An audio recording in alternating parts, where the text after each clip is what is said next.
അസ്സലാമു അലൈക്കും. കാലിക്കറ്റ് ഫ്ലേവേഴ്സിലേക്ക് എല്ലാവർക്കും സ്വാഗതം. ഇന്ന് നമുക്ക് കുറച്ച് കാവ ഉണ്ടാക്കിയാലോ. നമ്മളെ ശരീരത്തിന് ഒരുപാട് ഗുണങ്ങളുള്ളൊരു ഡ്രിങ്കാണ്. നമുക്ക് വേണമെങ്കിൽ ഒരു ഹെൽത്തി എനർജി ഡ്രിങ്ക് എന്നൊക്കെ പറയാം.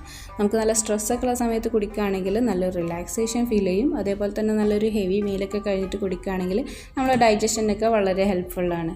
അപ്പോൾ നമുക്കിനി നമ്മളെ മലബാർ സ്റ്റൈലിലുള്ള കാവ എങ്ങനെ ഉണ്ടാക്കുന്നതെന്ന് നോക്കാം. ബിസ്മില്ല. അപ്പോൾ നമ്മൾ കാവയ്ക്ക് വേണ്ടിയിട്ടുള്ള കുറച്ച് സ്പൈസസ് ഒക്കെ അവിടെ റെഡിയാക്കി വെച്ചിട്ടുണ്ട്. ഇതൊക്കെ ഒന്ന് നമുക്ക് ജസ്റ്റ് നോക്കിയിട്ട് പോവാം. ആദ്യം തന്നെ നമുക്ക് വേണ്ടതാണ് ചുക്ക്. അപ്പോൾ ചുക്ക് എന്ന് പറഞ്ഞാൽ എല്ലാവർക്കും അറിയായിരിക്കും, നമ്മൾ ഇഞ്ചി ഉണക്കി എടുത്തിട്ടുള്ളതാണ് ഈ ചുക്ക് എന്ന് പറയുന്നത്. പിന്നെ നമുക്ക് വേണ്ടതാണ് പട്ട. അപ്പോൾ ചുക്കും പട്ടയാണ് നമ്മൾ ഈ മെയിൻ ഇൻഗ്രീഡിയൻ്റ് എന്ന് പറയുന്നത്. അപ്പോൾ ചുക്കും പട്ടയും കുറച്ച് അധികം എടുക്കുക. അപ്പോൾ ഞാനിത് നല്ല തിന്നായിട്ടുള്ള പട്ട ആയതുകൊണ്ടാണ് ഇത്ര അധികം എടുത്തിട്ടുള്ളത്. നല്ല കട്ടിയുള്ള പട്ടയാണെങ്കിൽ ഇത്ര അധികം എടുക്കണമെന്നില്ല, അതിലും കുറച്ചിട്ട് എടുത്താൽ മതി.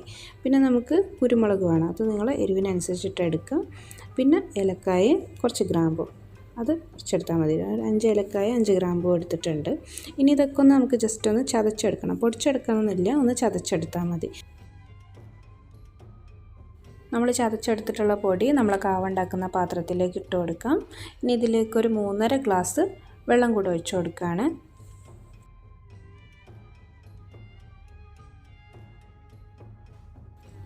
ഇനി ഇതിലേക്ക് നമുക്ക് 2 കല്ല് ഉപ്പ് ചേർത്ത് കൊടുക്കാം. പിന്നെ നമുക്ക് മധുരത്തിന് ആവശ്യമായിട്ടുള്ള അത്ര ശർക്കര ചേർത്ത് കൊടുക്കുക. ശർക്കരയോ പനഞ്ചക്കരയോ കൽക്കണ്ടോ എന്താണോ നിങ്ങളുടെ കയ്യിലുള്ളത് അത് ചേർത്ത് കൊടുക്കുക. ഇനി ഇതൊന്നും ഇല്ലെങ്കിൽ നമുക്ക് പഞ്ചസാര ചേർത്ത് കൊടുക്കാം. അപ്പോൾ പഞ്ചസാര ഏറ്റവും ലാസ്റ്റ് വരുന്ന ഓപ്ഷനാണ്. പഞ്ചസാര ചേർക്കുന്നതിനേക്കാളും ടേസ്റ്റ് നമ്മൾ ശർക്കര ചേർത്ത് കൊടുക്കുമ്പോൾ തന്നെയാണ്. പിന്നെ ഈ ശർക്കരയ്ക്ക് നിങ്ങൾക്കറിയാലോ ഒരുപാട് ഗുണങ്ങളുണ്ട്. ഇതിൽ നല്ല ഇരുമ്പ് സത്ത് അടങ്ങിയിട്ടുള്ളത് കൊണ്ട് തന്നെ നമ്മുടെ ശരീരത്തിൻ്റെ പ്രതിരോധ ശക്തി വർദ്ധിപ്പിക്കാനൊക്കെ വളരെ നല്ലതാണ്. ഞാനിത് അടുപ്പ് കത്തിച്ച് കൊടുത്തിട്ടുണ്ട്. ഇനി ഇത് നമുക്ക് നന്നായിട്ടൊന്ന് തിളപ്പിച്ചെടുക്കാം. ഒരു 5 മിനിറ്റ് മൂടി വെച്ച് നന്നായിട്ട് അങ്ങോട്ട് തിളക്കട്ടെ. നമ്മൾ ചേർത്ത് കൊടുത്തിട്ടുള്ള സ്പൈസസിൻ്റെ ഒക്കെ ഒരു സത്ത് നമ്മൾ വെള്ളത്തിലേക്ക് അങ്ങോട്ട് ഇറങ്ങി കിട്ടണം. നമ്മളെ കാവത അവിടെ തിളച്ച് മറിയണുണ്ട്. നല്ലൊരു സ്മെല്ലാണ് കേട്ടോ. അതങ്ങോട്ട് തിളച്ച് വരുമ്പോൾ തന്നെ നമ്മളെ വീട് മൊത്തം ഈ ഒരു സ്മെല്ലുണ്ടാവും. ഇനി നമുക്കിതിലേക്ക് കുറച്ച് ചായപ്പൊടിയും കൂടെ ചേർത്ത് കൊടുക്കണം. അപ്പോൾ നിങ്ങളെ കടുപ്പത്തിനനുസരിച്ചിട്ട് കുറച്ച് ചായപ്പൊടി ചേർത്ത് കൊടുക്കാം. എനിക്കൊരു നേരിയ കടുപ്പാണ് ഇഷ്ടം, അപ്പോൾ ഞാൻ കുറച്ച് ചായപ്പൊടി ചേർത്ത് കൊടുക്കുകയാണ്. പിന്നെ കുറച്ച് മധുരം കുറവുണ്ടായിരുന്നു, അപ്പോൾ ഞാനിതിൻ്റെ ഇടയ്ക്ക് കുറച്ച് മധുരം കൂടെ ചേർത്ത് കൊടുത്തിട്ടുണ്ടായിരുന്നു. ഇനി ഇത് നമുക്ക് അടുപ്പത്ത് നിന്ന് ഇറക്കി വെക്കാം. നമ്മളെ പരിപാടി കഴിഞ്ഞിട്ടില്ല, നമുക്ക് ചെറിയൊരു പരിപാടിയും കൂടെ ബാക്കിയുണ്ട്. നമുക്കിതൊന്ന് തൂമിച്ചെടുക്കണം. അപ്പോൾ അതിന് വേണ്ടിയിട്ട് ഞാൻ ഒരു ചട്ടി അടുപ്പത്ത് വെച്ചിട്ടുണ്ട്. ചട്ടി ഒന്ന് ചൂടാവട്ടെ. നമുക്ക് ആ സമയം കൊണ്ട് ഇതൊന്ന് അരിച്ച് മാറ്റി വെക്കാം.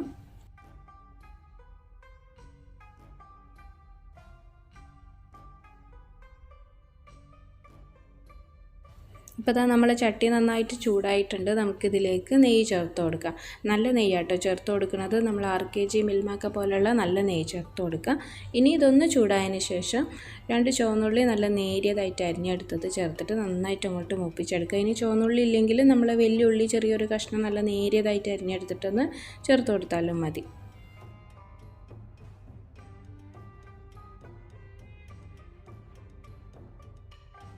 അപ്പോൾ നമ്മൾ ഉള്ളി തൂമിച്ചതും കൂടെ ഇവിടെ റെഡി ആയിട്ടുണ്ട്. നമുക്കിത് നേരെ നമ്മളെ കാവയിലേക്ക് അങ്ങോട്ട് ഒഴിച്ചു കൊടുക്കാം. അപ്പോൾ ഞാൻ ഈ തൂമിച്ചത് കുറച്ചൊന്ന് മുരിഞ്ഞു പോയിട്ടുണ്ട് കേട്ടോ. ഇത്ര അങ്ങോട്ട് മുരിച്ചെടുക്കേണ്ട ആവശ്യമില്ല.